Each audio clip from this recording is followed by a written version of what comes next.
For most of history, humans had no idea what purpose the heart served.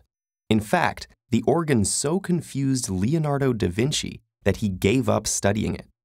Although everyone could feel their own heart beating, it wasn't always clear what each thump was achieving. Now we know that the heart pumps blood.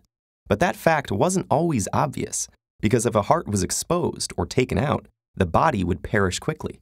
It's also impossible to see through the blood vessels, and even if that were possible, the blood itself is opaque, making it difficult to see the heart valves working.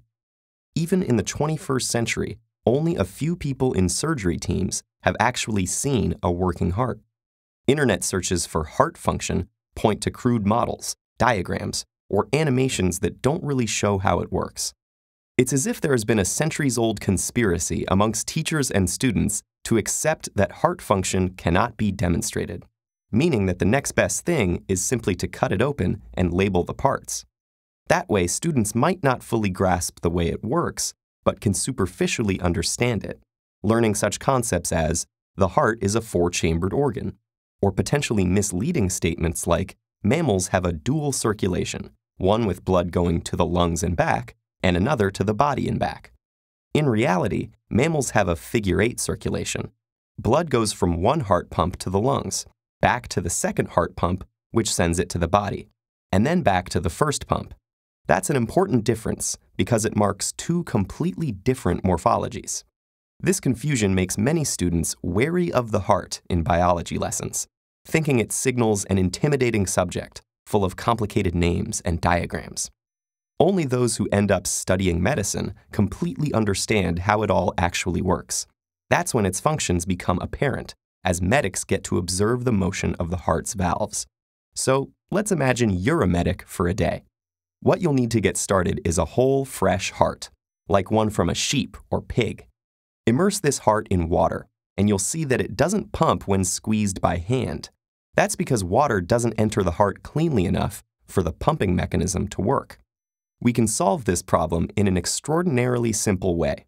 Simply identify the two atria and cut them off, trimming them down to the tops of the ventricles.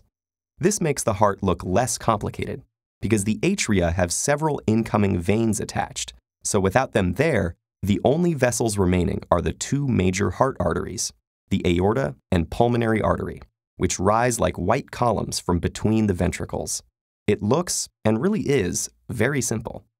If you run water into the right ventricle from a tap, the left also works, but less spectacularly, you'll see that the ventricular valve tries to close against the incoming stream, and the ventricle inflates with water.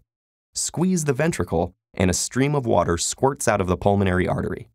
The ventricular valves, called the tricuspid in the right ventricle and the mitral in the left, can be seen through the clear water opening and closing like parachutes, as the ventricle is rhythmically squeezed. This flow of water mimics the flow of blood in life. The valves are completely efficient. You'll notice they don't leak at all when the ventricles are squeezed. Over time, they also close against each other with very little wear and tear, which explains how this mechanism continues to work seamlessly for more than 2 billion beats a heart gives in its lifetime. Now, anyone studying the heart can hold one in their hands, make it pump for real, and watch the action unfold. So place your hand above your own and feel its rhythmic beat. Understanding how this dependable inner pump works gives new resonance to the feeling you get when you run a race, drink too much caffeine, or catch the eye of the one you love.